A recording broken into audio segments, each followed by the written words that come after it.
The thing about ballot initiatives is that they circumvent the state legislature. Now, in Utah, we have a trustworthy state legislature. They're honest, they're reliable, they're competent, but more importantly, they're accountable to the people, not just for the one issue, but for all the issues that deal with the budget and administration of the state. When you get a ballot initiative, often the people that are bringing that have it's a pet issue for them. And they don't have to think about the fiscal or social implications of that ballot initiative. They just want to get what they want.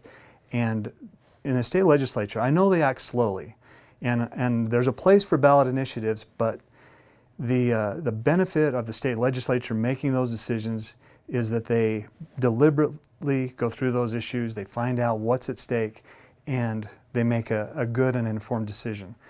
The ballot initiatives that are on the ballot this year, there's some things that that I really want to see some action on from the state legislature, but I would much prefer that they happen at the state legislature and not as straight ballot initiative.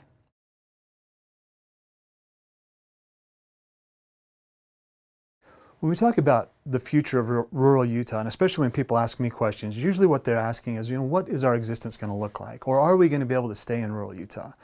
And all those things revolve around our jobs, our schools, the water, the cattle, the wildlife, those things that have become, the heart and soul of rural Utah.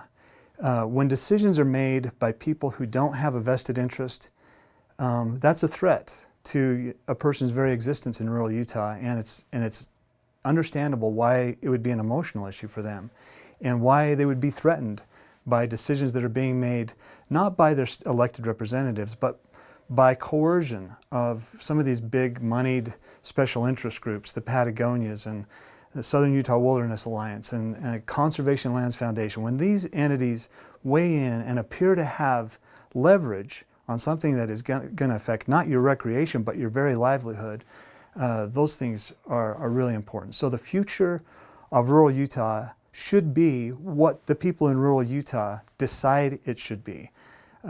They should have a voice. They're in the best position to manage these resources, especially these common pooled resources, the decisions about which affect them more than they affect anybody else.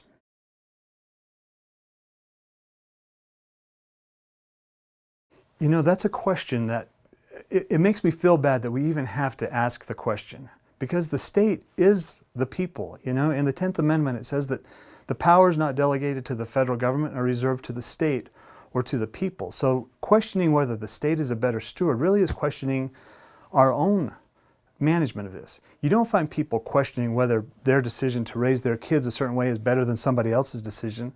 Yet when we talk about public lands and the land within the boundaries that define the state of Utah or define our specific counties, you find outside interest groups coming in and saying, we have as much say over this land as you do because it's federal land. Well, it still is within the boundaries of our counties, it's within the boundaries of our states, and of course the state is going to make better decisions. Representative decisions, decisions that come from the people up to their commissioners, up to their state representatives, whatever path that follows, it's got to be the people who are the sovereigns, the people that make these decisions and decide the management and the use of those public lands. So yes, the state is a much better steward than the federal government.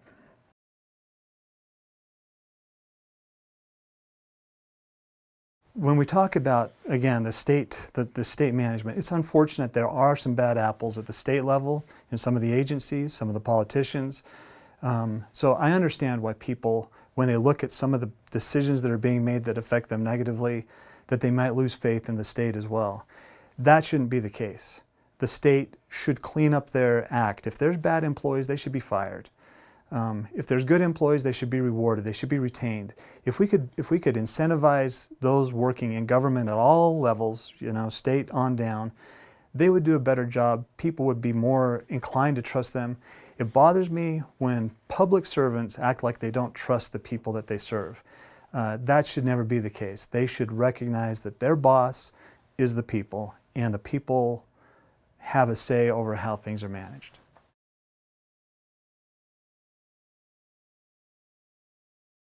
One of the main roles of government is to balance services with the taxes that they have to charge to provide those services.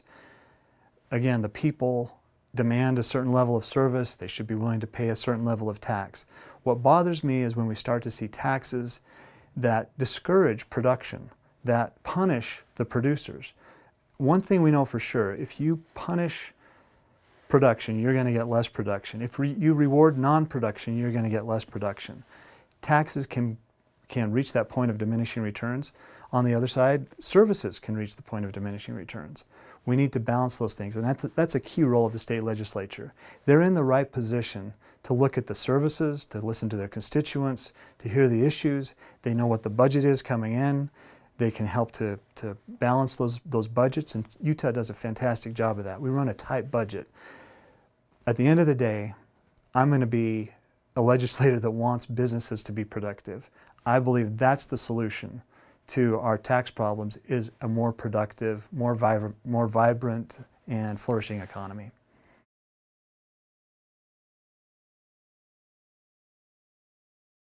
Well, first of all, I'm glad that my name is associated with roads. Some great commissioners have stood up for the roads because they understand the importance of those roads. As Bill Redd and Bill Howell used to say, and they wrote the book Statehood, the roads are the veins and arteries of our counties. They really do support our economies.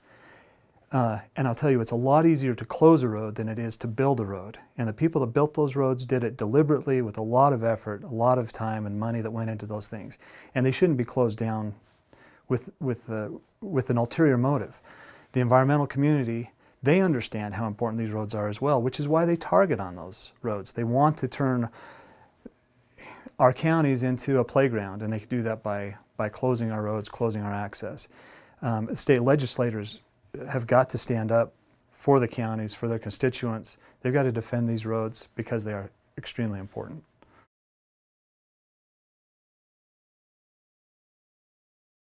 Well, the mission of the state legislature should be to protect the interests of their constituents against federal encroachment or against any other thing that's going to take away their liberties. You know, each year the state legislature meets and they pass hundreds of laws, thousands of new laws and regulations. Some of those really do make our lives better.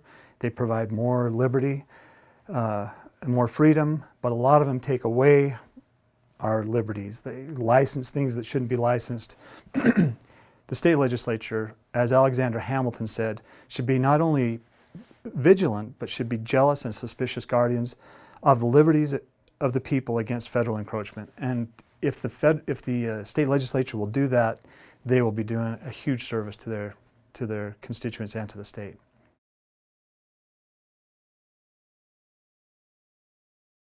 No success in government or in business can compensate for failures in our homes and our communities. Ultimately, the state legislature serves people. They serve families. They serve communities. If they're serving anybody besides that, then they've lost track of who they should be serving. You get these big-moneyed special interest groups that come in and try to sway the legislature with scheming and lying and coercion and intimidation. That shouldn't happen. And a state legislator has got to be willing to stand up to that kind of pressure and do the right thing for the people of his district. Ultimately, at the end of the day, this is about people, and every state legislator should be able to say that their interest is the people.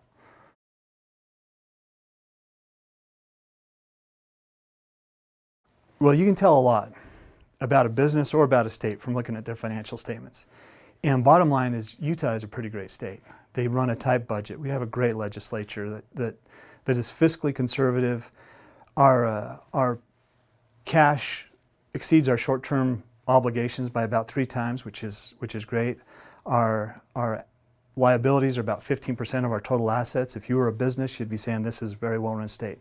The Mercatus Center at George Mason University just published a study last week that shows that Utah is in extremely good health. And more importantly, they're getting better. Not only are they doing well, but they're getting better each year. And that is largely due to the conservative nature of the citizens of this state. But their elected representatives are doing a great job. And one thing that I think I bring to the legislature is that ability to look at things objectively by looking at the numbers and crunching the financial statements, and you can learn a lot by doing that.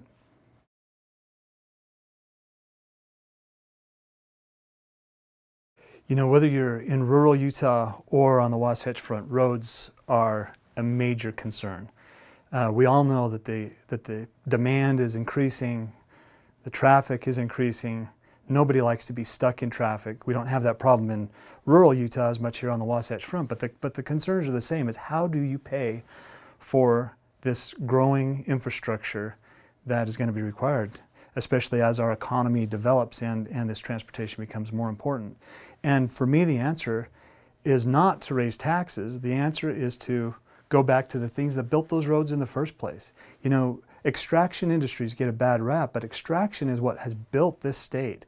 When you go out on a back road in rural Utah, chances are you're going on a mining road or a seismograph road or something that was built by an extractive industry. These things are important. I would love to see Utah be responsible about extraction, benefiting the families that work in those industries, and more importantly, providing the resources that will help to fund our roads in the future.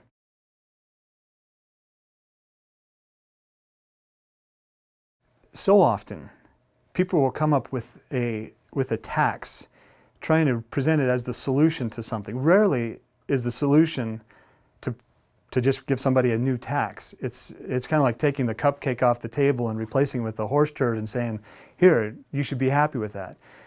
This new gas tax is not going to help in the long term. It's not sustainable, and we can find better ways to pay for our schools than a gas tax. We can certainly find better ways to pay for our roads than increasing a gas tax.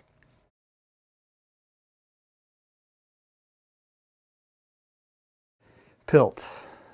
Payment in lieu of taxes. To me, PILT is it's another one of those decoys that says, hey, rather than producing, what if the federal government just gives you money? And after a while, the counties become dependent on that payment. They start fighting for PILT when what they should be fighting for is their land, access to their land, jobs for their people, jobs for their communities. PILT it's like a flaxen cord that's around the neck of the people, and when the federal government decides that they are tired of dealing with them, they turn it off. They pull on that cord. And there's no excuse for a county to be coming to the federal government with their hat in their hand asking for payment in lieu of taxes when what they really want is jobs. They want to work, they want to be productive, and PILT provides a way for that not to happen and appeases the people that should be out trying to create a vibrant economy.